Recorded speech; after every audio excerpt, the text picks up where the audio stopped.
I think a cool trick might be to keep a sense of detachment between you and any kind of identity or idea that you know something about anything. There's no problem with identity other than the fact that you can get stuck. It can be sticky. And if awareness is having this whole charade in song and dance or whatever is going on, then it's probably a really cool thing to be a part of, as long as you don't over-identify with playing any individual aspect of it.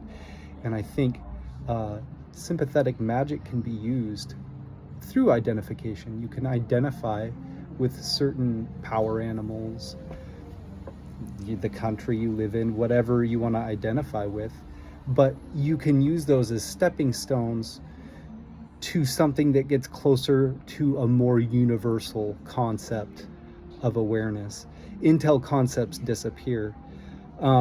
If you want to use those as steps, just realize that they're also potential places to get stuck in.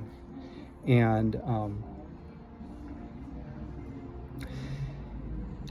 if you look at the archetypal complexes, Jung talked about, I think that they developed because there are only so many ways, I imagine, that consciousness expresses itself, at least the ones that we're aware of or can identify with. And so there's this universal language, and we all share all of them, even the ones that we don't know where they're coming from or what they are about. Maybe they're animalistic almost, or base. And you can call that a devil or whatever you want to call it, but it's part of you. Whatever is a part of everything.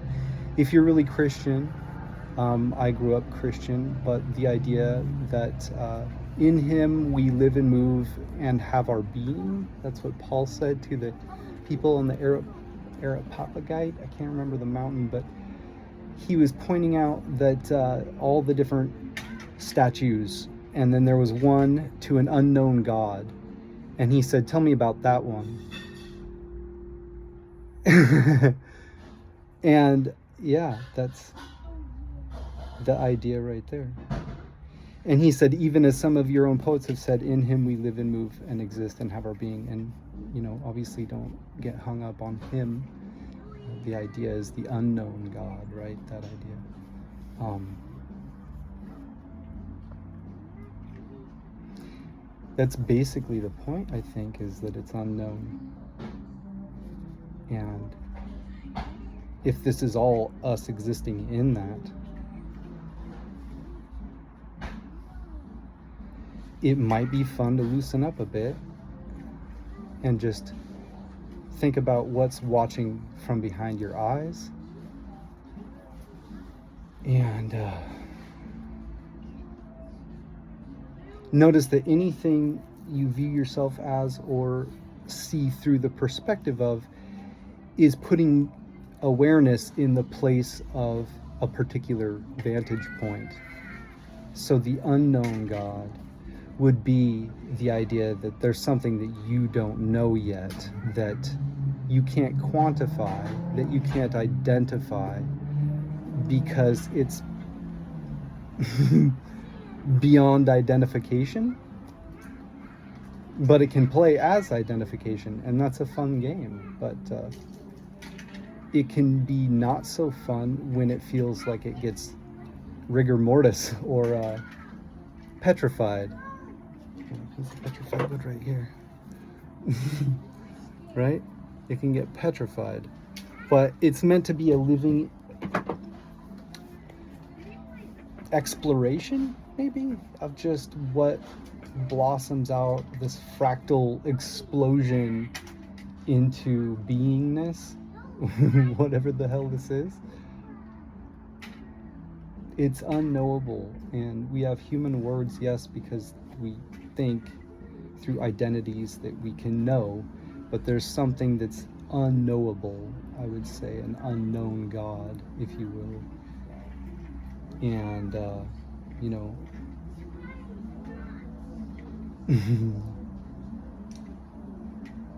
It's okay to relax into that. It's good. It's a release of the need for anything to give you meaning or to make everything worth it.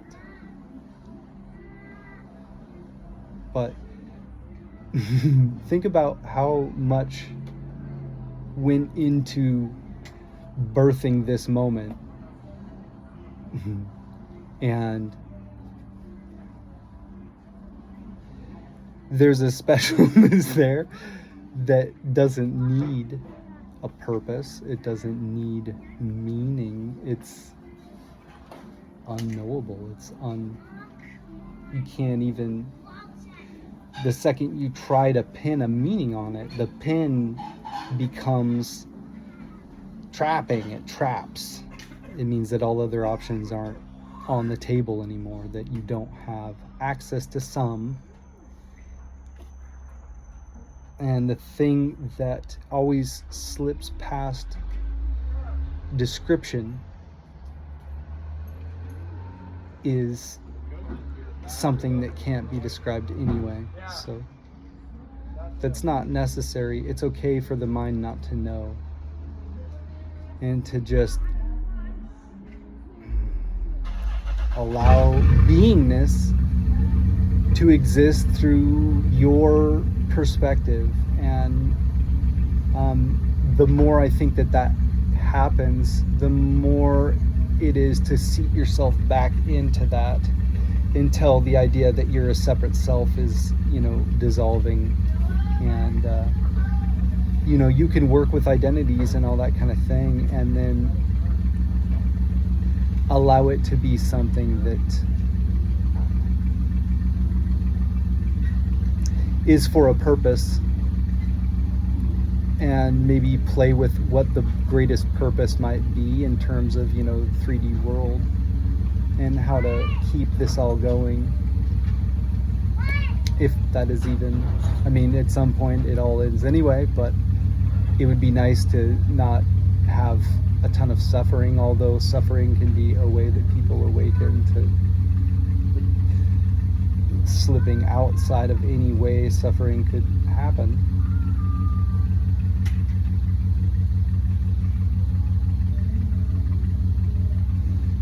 The difference between pain and true suffering, where you internalize it and identify with it. Like that idea of Stockholm Syndrome. You think about all of this as being like captured into physical existence and being limited in that sense. You can identify with that and be,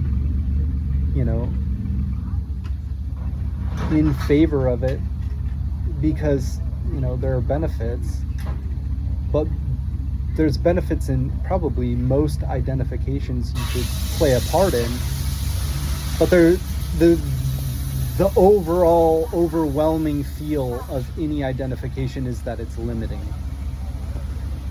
And so I would allow the energy to be spacious and open and mysterious in essence.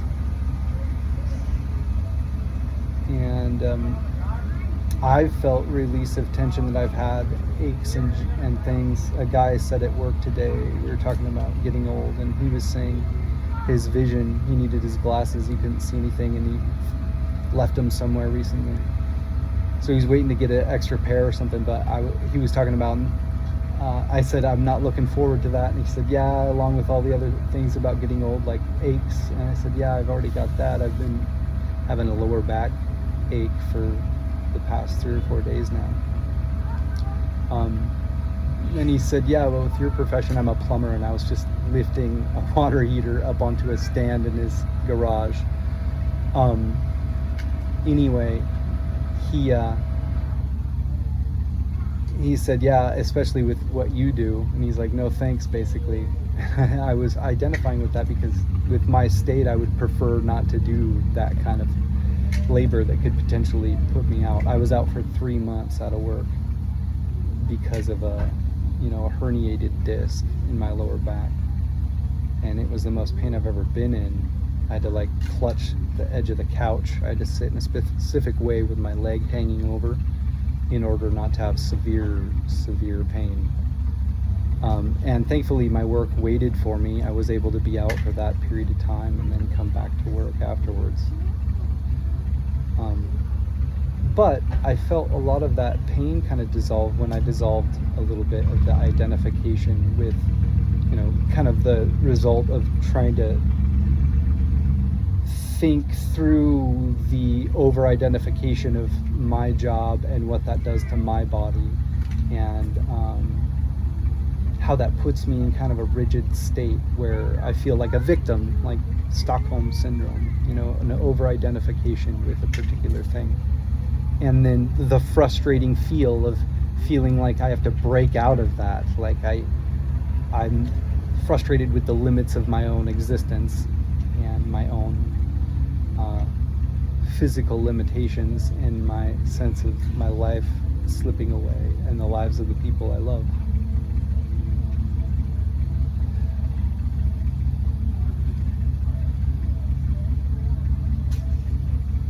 And the world at large. Noah, you need to get out of the road.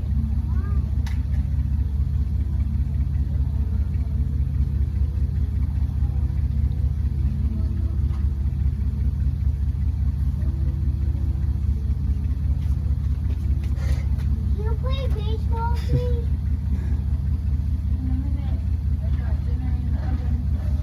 Yeah, it's fine to play any number of roles, and it's important for life to exist, but you and I, and all that is far more than a role. If animism and the idea that there's life, or now in science, the idea there's a vibration and a certain consciousness, potentially you might call it, that is keeping all of this in existence, then how are you less than that? Another parable, like Jesus's parable of the are you not greater than they? If God clothes the lilies of the field, or feeds the birds of the air, aren't you greater than they?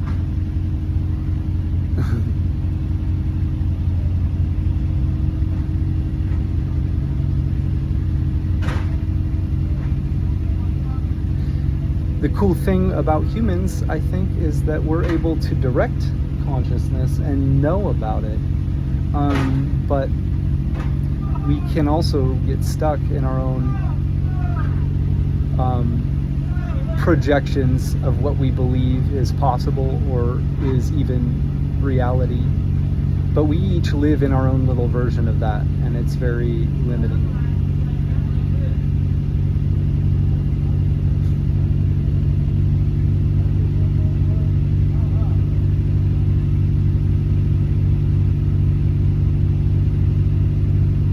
Well, I think it feels about time to see past that. And it doesn't mean you have to drop all identification. Clearly you exist in the body you exist in, even after illumination or finding the true self, whatever you might want to call it, awakening.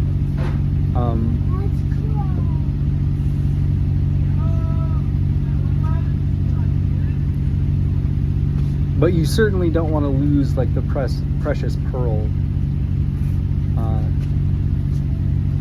in the details, like not be able to see the forest through the trees, so to speak. Anyway, love y'all. Peace in your butt, priests.